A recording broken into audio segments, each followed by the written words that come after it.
पंजाब दे विच एक शर्मसार करन वाला मामला सामने आया। दसांगे कि आखिरकार होया की। गल दरअसल जिला बठिंडा दे नाल जुड़ी है। बठिंडा दे एक पिंड दे विच 12 साल दी कुड़ी ने बच्चे नूं जन्म दिता है, पर इन्नी दरिंदगी का शिकार हुई वो बच्ची किस मानसिक तनाव दे विचों गुजरी होवेगी, सरीरक तौर पर वखरियां परेशानियां, मापे भी परेशान, और ये सारा कुछ होया किवें ये दसदे हैं। दरअसल एक दुकान दे उत्ते एक अक्सर ही मुंडा आउंदा सी, और जदों दुकानदार घर दुकान ते नहीं सी तां उस वक्त उस दुकानदार दी एक बच्ची जिसकी उम्र महज 12 साल सी, और उस दी दुकान ते आके उसने जदों देखा कि वह कल्ली है तो उसका फायदा चुकदियां उस दोषी ने, उस दरिंदे ने दरिंदगी की और डरा धमका के उस बच्ची दे नाल जबर जनाह किया। पर यह मामला उदों पता नहीं लग्या। बच्ची नूं जदों डराया गया तो सहम के बच्ची ने किसी नूं भी वो सूचना नहीं दी। पर जिवें जिवें दिन बीतते गए तो तकरीबन 3 तो 4 महीने बाद उस जबर जनाह वाले दिन तो लैके 3-4 महीने बाद बच्ची ने स्कूल जाना बंद कर दिता। तो घरदियां नूं परेशानी हुई। उसनूं पुछया गया बच्ची तो कि आखिरकार की गल है, स्कूल क्यों नहीं जाना चाहती। तो बच्ची नूं स्कूल जदों घरदियां नूं कोई गल नहीं पता सी तो उसदे उत्ते दबाव बनाया गया, स्कूल भेजा गया, और जिस दिन स्कूल भेजा गया उस दिन ही बच्ची नूं सरीरक तौर के उत्ते कई परेशानियां आईयां। जदों दर्द पेट दे विच और सिर दर्द शुरू होया तो उत्थों दे आंगनवाड़ी सेंटर दे विच दस्सिया गया कि फिर जांच की गई। सरीरक तौर पर जो जांच की गई तो लक्षणों नूं देखते हुए तो प्रैगनेंसी टैसट हुंदा तो उदों पता लगता है कि 6 महीनों का भरूण हो चुक्या, बच्ची प्रैगनेंट हो जाती है। तो जदों इस गल बारे मापियां नूं सूचना मिलती है तो सारे हैरान हुंदे ने कि इस तरह होया की। तो उस वक्त जदों बच्ची नूं प्यार दे नाल पुछया गया कि आखिरकार बेटा होया की सी, तो बच्ची ने सारा वो वाकया दस्सिया कि किस तरीके दे नाल वो दरिंदगी का शिकार हुई, और जिस उस दरिंदे ने इस दरिंदगी का शिकार किया उसका नाम है बलजिंदर सिंह। तो बलजिंदर ने उस वक्त किस तरीके दे नाल फायदा चुकिया, ये जुर्म किया, और उस तो बाद जदों ये गल सामने आई तो फिर पुलिस नूं सूचना दी गई तो पुलिस ने वो मामला भी है जिहड़ा दर्ज कर लिया। तो हुण ये भी जानकारी है कि उस मामले नूं दर्ज करन तो बाद जदों जांच पड़ताल पुलिस ने की तो उस दोषी नूं जिहड़ा गिरफ्तार भी कर लिया गया, और उस दे उत्ते धारावां लगा के जबर जनाह दियां उस नूं गिरफ्तार करके उस तो बाद पुछगिछ भी की गई है। तो मामला जिहड़ा दर्ज हो गया। पर गल इत्थे नहीं मुकदी। आखिरकार हैरानी की गल यह है क्योंकि मजबूरी दे विच जदों समा काफ़ी बीत गया सी, जदों पता लग्या प्रैगनेंसी बारे बच्ची दे, तो फिर डॉक्टरां की सलाह दे नाल मैडिकल रिपोर्ट के मुताबक उस 12 साल की कुड़ी नूं बच्चे नूं जन्म देना पिया। मापियां ने भी इस गल करके सहमति दी क्योंकि बच्ची की जान नूं खतरा हो सकता सी। तो अजिहा मामला पहला नहीं है देश दे विच, इस तरह के होर भी ने। NCRB की रिपोर्ट की कहती है, आंकड़े की कहते हैं, वह भी तुहानूं दस्सांगे इस रिपोर्ट दे विच। पर जिहड़ी ये शर्मसार करन वाली घटना है जदों सामने आउंदी है तो इस तरह के होर बहुत सारे मामले ने जिहड़े समाज के डर करके जां न्यायपालिका की धीमी चाल करके होर बहुत सारे कारण ने कि किते बदनामी ना होवे, इस तरह दी गल्लां करके बहुत सारे मामले तो दर्ज ही नहीं हुंदे। तो जिहड़े मजबूरी दे विच मामले सामने आउंदे ने तो उस दे विचों अजिहियां चीज़ां निकलदियां ने। शर्म आउणी चाहीदी है उस दरिंदे नूं जां इस तरह की घटना नूं अंजाम देण वालियां नूं कि जिहड़े कुछ भी नहीं सोचते, जो समाज दे विच किसी भी तरह की शर्म ला के किल्ली ते टंगदे ने, तो उस तो बाद अजिहियां छोटियां बच्चियां नूं भी शिकार बनाउंदे ने अपनी हवस दा। तो इस तरह नहीं होना चाहिए। तो इस मामले नाल जुड़ी एक गल होर है कि जदों मैडिकल रिपोर्ट आउंदी है तो डॉक्टरां ने यह भी सलाह दी सी कि बच्ची का जिहड़ा प्रैगनेंसी का समा है वो बहुत ज़्यादा हो गया, इस करके बच्चे नूं जन्म देना पवेगा। तो जिस करके सारे सहमत होए, खास करके मापियां की भी सहमति ली गई। तो उस तो बाद 20 सितंबर नूं हुण उस पीड़ित बच्ची नूं छुट्टी दे दी गई है हस्पताल तो। पीड़ित बच्ची के पिता का कहना है कि जदों वो दुकान ते नहीं सी तो उस वक्त ये माड़ी गल है जिहड़ी वो वापर जाती है, जां ये कह लीए कि उस दोषी ने, उस बलजिंदर ने यह कारनामा किया। इस काले कारनामे के करके एक छोटी मासूम बच्ची है जिहड़ी वो दरिंदगी का शिकार हो गई। तो गल इत्थों तक नहीं मुकदी। उस तो बाद जेकर एक मामला होर इस नाल जुड़िया, गवांढी जिहड़ा जिला पैंदा मानसा, एक ਮਾਮਲਾ ਸਾਹਮਣੇ ਆਇਆ ਸੀ ਉਹ ਤਰੀਕ ਸੀ 4 ਅਕਤੂਬਰ 2021 ਜਦੋਂ ਥਾਣਾ ਬੋਹਾ ਦੇ ਵਿੱਚ ਰਾਮਦੀਪ ਖਿਲਾਫ ਧਾਰਾ 376 ਏ ਬੀ ਤੇ ਪੋਕਸੋ ਐਕਟ ਦੇ ਤਹਿਤ ਮਾਮਲਾ ਦਰਜ ਕੀਤਾ ਗਿਆ ਸੀ। ਉਦੋਂ ਵੀ 2 ਬੱਚੀਆਂ ਦੇ ਨਾਲ ਜਬਰ ਜਨਾਹ ਕਰਨ ਦਾ ਮਾਮਲਾ ਸਾਹਮਣੇ ਆਇਆ ਸੀ ਤੇ ਉਸ ਦੇ ਉੱਤੇ ਮਾਮਲਾ ਦਰਜ ਕਰ ਲਿਆ ਗਿਆ ਸੀ। ਤਾਂ ਮਾਨਸਾ ਅਦਾਲਤ ਨੇ ਉਸੇ ਮਾਮਲੇ ਦੇ ਵਿੱਚ ਇੱਕ ਫੈਸਲਾ ਸੁਣਾਇਆ ਜਿਸ ਦੇ ਵਿੱਚ ਉਹਨਾਂ 2 ਬੱਚੀਆਂ ਦੇ ਨਾਲ ਹੋਏ ਜਬਰ ਜਨਾਹ ਦੇ ਦੋਸ਼ੀ ਨੂੰ, ਜਿਸ ਦਾ ਨਾਮ ਰਾਮਦੀਪ ਹੈ, ਉਸ ਦੇ ਖਿਲਾਫ ਜਿਹੜਾ ਮਾਮਲਾ 4 ਅਕਤੂਬਰ 2021 ਨੂੰ ਦਰਜ ਹੋਇਆ ਸੀ, ਉਸ ਨੂੰ ਦੋਸ਼ੀ ਨੂੰ 25 ਸਾਲ ਦੀ ਜਿਹੜੀ ਸਜ਼ਾ ਸੁਣਾਈ ਗਈ ਹੈ ਤੇ 2 ਲੱਖ ਰੁਪਏ ਦਾ ਜੁਰਮਾਨਾ ਕੀਤਾ ਗਿਆ।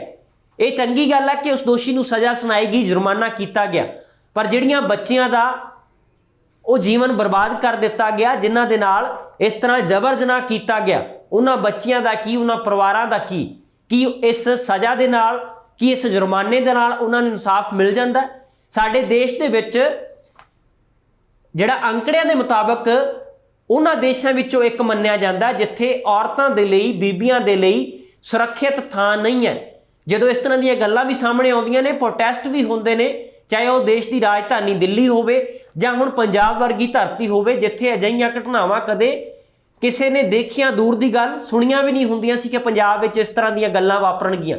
ਪਰ ਇਸ ਤਰ੍ਹਾਂ ਦੇ ਜਿਹੜੇ ਮਾਮਲੇ ਸਾਹਮਣੇ ਆ ਰਹੇ ਨੇ, ਇੱਥੋਂ ਚਿੰਤਾ ਕਰਨ ਦੀ ਬਿਲਕੁਲ ਲੋੜ ਹੈ। ਇਸ ਤਰ੍ਹਾਂ ਦੀਆਂ ਘਟਨਾਵਾਂ ਸਾਹਮਣੇ ਨਾ ਆਉਣ, ਅੰਜਾਮ ਨਾ ਦਿੱਤਾ ਜਾਵੇ ਤਾਂ ਮੁੱਢ ਤੇ ਜਾਣ ਦੀ ਲੋੜ ਹੈ ਕਿ ਇਸ ਤਰ੍ਹਾਂ ਦੀਆਂ ਘਟਨਾਵਾਂ ਵਾਪਰਦੀਆਂ ਕਿਉਂ ਨੇ। ਸਰਕਾਰ ਅਜਿਹੀ ਨੀਤੀ ਜਾਂ ਫਿਰ ਸਮਾਜ ਦੇ ਵਿੱਚ ਸੁਹਿਰਦਤਾ ਹੈ ਜਿਹੜੀ ਉਹ ਕਿੰਨੀ ਛੇਤੀ ਆਉਂਦੀ ਹੈ ਕਿ ਅਜਿਹੇ ਮਾਮਲੇ ਨਾ ਵਾਪਰਨ। ਪਰ ਜਿਹੜੀ ਇਸ ਮਾਮਲੇ ਦੀ, ਮੈਂ ਮਾਨਸਾ ਵਾਲੇ ਮਾਮਲੇ ਦੀ ਗੱਲ ਕਰ ਰਿਹਾ, ਇਸ ਦੇ ਵਿੱਚ 25 ਸਾਲ ਦੀ ਸਜ਼ਾ ਦੋਸ਼ੀ ਨੂੰ ਸੁਣਾਈ ਗਈ ਹੈ, 2 ਲੱਖ ਦਾ ਜੁਰਮਾਨਾ ਕੀਤਾ ਗਿਆ, ਜਿਸ ਦੇ ਵਿੱਚੋਂ ਅਦਾਲਤ ਨੇ ਵੀ ਫੈਸਲਾ ਸੁਣਾਇਆ, ਹੁਕਮ ਸੁਣਾਇਆ ਕਿ ਉਹਨਾਂ ਪੀੜਤ ਬੱਚੀਆਂ ਨੂੰ ਇਸ ਜੁਰਮਾਨੇ ਦੇ ਵਿੱਚੋਂ 1-1 ਲੱਖ ਰੁਪਏ ਦੀ ਰਾਸ਼ੀ ਦਿੱਤੀ ਜਾਵੇ। ਨਾਲ ਹੀ ਸਰਕਾਰ ਨੂੰ ਹਦਾਇਤ ਦਿੱਤੀ ਗਈ ਹੈ ਕਿ ਸਰਕਾਰੀ ਖਜ਼ਾਨੇ ਦੇ ਵਿੱਚੋਂ 6-6 ਲੱਖ ਰੁਪਏ ਪੀੜਤ ਬੱਚੀਆਂ ਨੂੰ ਦਿੱਤੇ ਜਾਣ ਸਹਾਇਤਾ ਦੇ ਤੌਰ ਦੇ ਉੱਤੇ, ਤਾਂ ਕਿ ਉਹਨਾਂ ਨੂੰ ਆਰਥਿਕ ਤੌਰ ਦੇ ਉੱਤੇ ਵੀ ਮਦਦ ਮਿਲੇ ਔਰ ਮਾਨਸਿਕ ਤੌਰ ਦੇ ਉੱਤੇ ਉਹਨਾਂ ਨੂੰ ਤਸੱਲੀ ਦੇਣ ਲਈ, ਇਨਸਾਫ ਦੇਣ ਲਈ ਇੱਕ ਸਜ਼ਾ ਜਿਹੜੀ ਉਹ ਦੋਸ਼ੀ ਨੂੰ ਸੁਣਾਈ ਗਈ ਹੈ। ਪੀੜਤ ਬੱਚੀਆਂ ਨੂੰ ਇਹ ਕੰਪਨਸੇਟ ਕੀਤਾ ਜਾਵੇਗਾ ਔਰ ਨਾਲ ਹੀ ਕੇਸ ਦੀ ਸੁਣਵਾਈ ਹੈ ਜਿਹੜੀ ਉਹ ਮਨਜੋਤ ਕੌਰ ਦੀ ਫਾਸਟ ਟਰੈਕ ਅਦਾਲਤ ਨੇ ਕੀਤੀ ਹੈ। ਫਾਸਟ ਟਰੈਕ ਅਦਾਲਤ ਦੇ ਵਿੱਚ ਅਜਿਹੇ ਮਾਮਲੇ ਜਦੋਂ ਆਉਂਦੇ ਨੇ ਤਾਂ ਛੇਤੀ ਕਿਸੇ ਤਣ ਪੱਤਣ ਲੱਗਦੇ ਨੇ, ਨਹੀਂ ਤਾਂ ਅਦਾਲਤਾਂ ਦੀ ਧੀਮੀ ਗਤੀ ਦੇ ਕਰਕੇ ਇੱਕ ਹੈਰਾਨੀਜਨਕ ਅੰਕੜਾ ਵੀ ਤੁਹਾਡੇ ਨਾਲ ਮੈਂ ਸਾਂਝਾ ਕਰਦਾ ਕਿ NCRB ਦੀ ਵੀ ਰਿਪੋਰਟ ਕਹਿੰਦੀ ਹੈ ਕਿ ਜਿਹੜੀ ਸਜ਼ਾ ਦਰ ਹੈ ਉਹ ਵੀ ਆਉਣ ਵਾਲੇ ਸਾਲਾਂ ਦੇ ਵਿੱਚ ਘਟਦੀ ਨਜ਼ਰ ਆਈ। ਜੇਕਰ 1973 ਦਾ ਅੰਕੜਾ ਕਰੀਏ ਦੇਸ਼ ਦੀ ਆਜ਼ਾਦੀ ਤੋਂ ਬਾਅਦ, ਤਾਂ ਜਿਹੜੀ ਸਜ਼ਾ ਦਿੱਤੀ ਜਾਂਦੀ ਸੀ ਅਜਿਹੇ ਮਾਮਲਿਆਂ ਦੇ ਵਿੱਚ, ਜਿੰਨੇ ਮਾਮਲੇ ਦਰਜ ਹੋਏ ਉਹਨਾਂ ਦੇ 100% ਦੇ ਵਿੱਚੋਂ 44.28% ਦੀ ਸਜ਼ਾ ਮਿਲਦੀ ਸੀ ਉਹਨਾਂ ਦੋਸ਼ੀਆਂ ਨੂੰ।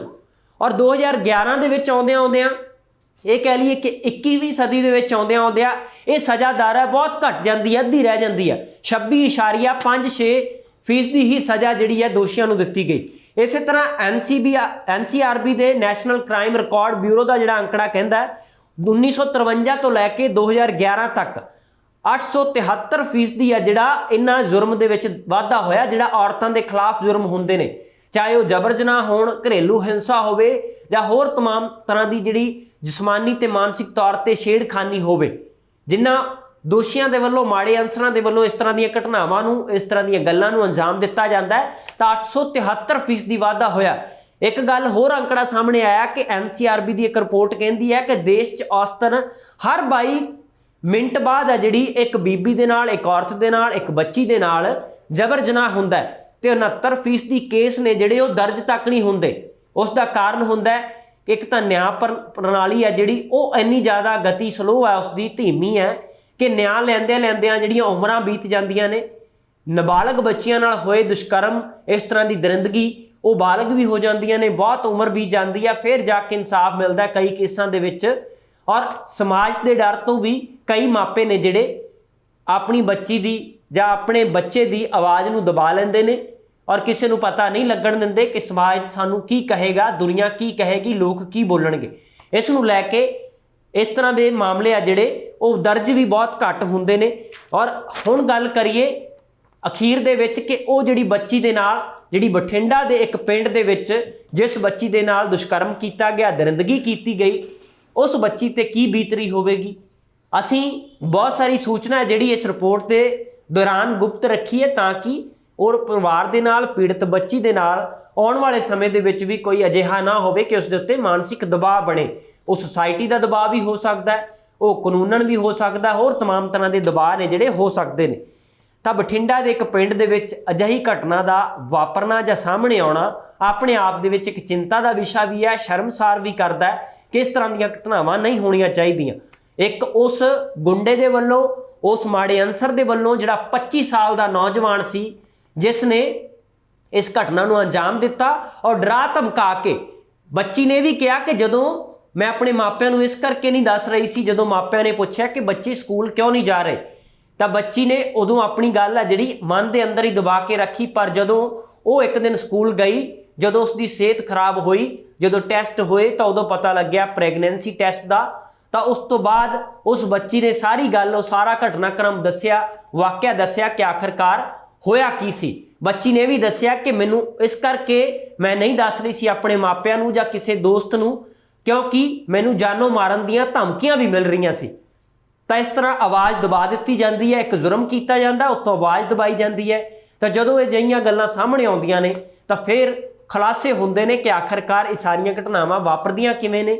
ਔਰ ਬੱਚਿਆਂ ਨੂੰ ਵੀ ਇਹ ਤਾਲੀਮ ਦਿੱਤੀ ਜਾਣੀ ਚਾਹੀਦੀ ਹੈ ਕਿ ਕਿਵੇਂ ਕਿਸੇ ਦੀਆਂ ਗੱਲਾਂ ਵਿੱਚ ਨਹੀਂ ਆਉਣਾ। ਜੇਕਰ ਕੋਈ ਤੁਹਾਨੂੰ ਡਰਾਉਂਦਾ ਹੈ, ਧਮਕਾਉਂਦਾ ਹੈ, ਤਾਂ ਉਸ ਦੇ ਨਾਲ ਕਿਵੇਂ ਨਜਿੱਠਣਾ ਹੈ, ਇਹ ਮਾਪਿਆਂ ਨੂੰ ਵੀ ਟ੍ਰੇਨਿੰਗ ਦੇਣ ਦੀ ਲੋੜ ਹੈ। ਸਾਡੇ ਸਕੂਲ ਦੇ ਸਿਲੇਬਸ ਦਾ ਹਿੱਸਾ ਵੀ ਹੋਣਾ ਚਾਹੀਦਾ ਹੈ, ਪੜ੍ਹਾਈ ਦਾ ਹਿੱਸਾ ਵੀ ਹੋਣਾ ਚਾਹੀਦਾ ਹੈ, ਜਿੱਥੇ ਹੀ ਬੀਬੀਆਂ ਨਾਲ, ਔਰਤਾਂ ਨਾਲ ਹੀ ਵੱਡੇ ਪੱਧਰ ਦੇ ਉੱਤੇ ਜ਼ੁਲਮ ਹੁੰਦਾ ਹੈ ਦੇਸ਼ ਦੇ ਅੰਦਰ, ਜਾਂ ਹੁਣ ਕਹਿ ਰਹੀਏ ਪੰਜਾਬ ਸੂਬੇ ਦੇ ਅੰਦਰ ਵੀ ਜਿਹੀਆਂ ਘਟਨਾਵਾਂ ਵਾਪਰਨ ਲੱਗੀਆਂ ਨੇ, ਤਾਂ ਇਹਨਾਂ ਨੂੰ ਰੋਕਣ ਦੇ ਲਈ ਸਰਕਾਰੀ ਪੱਧਰ ਦੇ ਉੱਤੇ ਵੀ ਔਰ ਨਿੱਜੀ ਤੌਰ ਦੇ ਉੱਤੇ ਵੀ ਲੋਕਾਂ ਨੂੰ ਵੀ ਅੱਗੇ ਆਉਣ ਦੀ ਲੋੜ ਹੈ, ਤਾਂ ਕਿ ਬੱਚਿਆਂ ਨੂੰ ਵੀ ਅਜਿਹੀ ਤਾਲੀਮ ਦਿੱਤੀ ਜਾਵੇ, ਸਿੱਖਿਆ ਦਿੱਤੀ ਜਾਵੇ ਕਿ ਕੋਈ ਵੀ ਮਾੜਾ ਅਨਸਰ ਜੇਕਰ ਉਹਨਾਂ ਦੇ ਉੱਤੇ ਕੋਈ ਦਬਾਅ ਪਾਉਂਦਾ ਹੈ, ਉਹਨਾਂ ਦੇ ਉੱਤੇ ਕਿਸੇ ਤਰ੍ਹਾਂ ਦੀ ਡਰਾ ਧਮਕਾ ਕੇ ਉਹਨਾਂ ਨੂੰ ਧਮਕੀਆਂ ਦਿੰਦਾ ਹੈ, ਤਾਂ ਉਸ ਨਾਲ ਕਿਵੇਂ ਨਜਿੱਠਣਾ ਹੈ, ਕਿਸ ਨੂੰ ਸਭ ਤੋਂ ਪਹਿਲਾਂ ਦੱਸਣਾ ਹੈ। ਔਰ ਖਾਸ ਕਰਕੇ ਜਿਹੜੀਆਂ ਛੋਟੀਆਂ ਬੱਚੀਆਂ ਨੇ, ਸਕੂਲ ਜਾਣ ਵਾਲੀਆਂ ਬੱਚੀਆਂ ਨੇ, ਉਹਨਾਂ ਨੂੰ ਜਿਹੜੀਆਂ ਗੱਲਾਂ ਦਾ ਧਿਆਨ ਰੱਖਣਾ ਚਾਹੀਦਾ ਹੈ, ਉਸ ਦੇ ਵਿੱਚ ਵੀ ਇਹ ਸਾਰੀਆਂ ਗੱਲਾਂ ਸ਼ਾਮਲ ਕੀਤੀਆਂ ਜਾਣੀਆਂ ਚਾਹੀਦੀਆਂ ਨੇ ਕਿ ਜੇਕਰ ਤੁਹਾਡੇ ਨਾਲ ਕੋਈ ਮਾੜਾ ਕਰਨ ਦੀ ਸੋਚ ਰਿਹਾ ਜਾਂ ਤਾਂ ਉਸ ਦੀ ਮਨਸ਼ਾ ਤੋਂ ਤੁਸੀਂ ਭੇਤ ਪਾ ਲਿਆ